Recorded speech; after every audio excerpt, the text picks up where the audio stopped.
Bravo Records-ის უნიკალური პროექტი ხმის ჩამწერმა სტუდიამ გოგი დოლიძის ახალი ალბომი გამოსცა.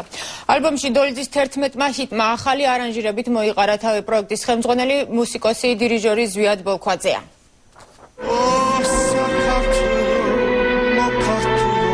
გარდაცვალებამდე ცოტა ხნით ადრე გრამფირფიტების ჩამწერ ფირმა მელოდიაში გოგი დოლიძე ახალი ალბომისთვის სიმღერებს წერდა. მომღერალმა ალბომის დასრულება ვერ მოასწრო.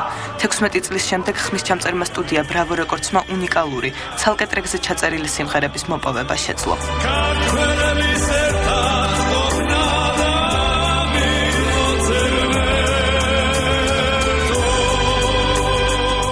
ეს იყო ღმერთის საჩუქარი თუ გნებავთ, აი ესეთი უნიკალური დამთხვა, რომ როგორც ესეთი არსებობდა გოგის ხმა ცალკეულ ბილიკზე. გოგი დოლიძის 11 ჰიტის სრულიად ახალ ვერსიაზე დირიჟორი ზვიად ბოლქვაძე რამდენიმე თვე მუშაობდა.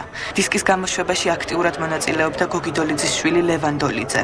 იყო ის ჩანაწერები, მაგრამ არანჟირება იყო მოძველებული. აი დღევანდელი განვითარებული ტექნოლოგიის ფონზე ეს იყო საჭირო. რა თქმა უნდა, ძალიან წუხარო პირადად მას ვერ მოვესწარი და არ ვიცნობდი, თუმცა ფიქრობ, რომ ჩვენ უკვე რაღაც პატარა ისტორია გავიარეთ ერთად. ახალი ალბომის პრეზენტაციაზე მომღერლის მეგობრებმა მოიყარეს თავი. იყო არა იყო რა.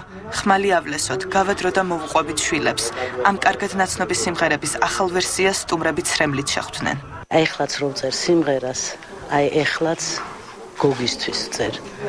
აი თუ კაცისთვის სიმღერა იწერება, იმისი ხმისთვის წერ და იმისი გემოვნებისთვის.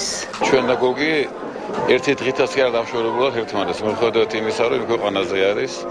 უდმივად გვაქვს კონტაქტი ჩვენ, რა თქმა უნდა, სიმღერებით, ლოცვით, ყველანაირად.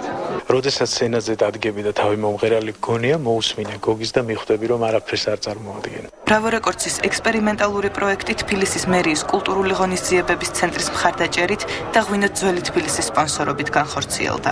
გოგი დოლიძის უნიკალური ალბომი უკვე იყიდება.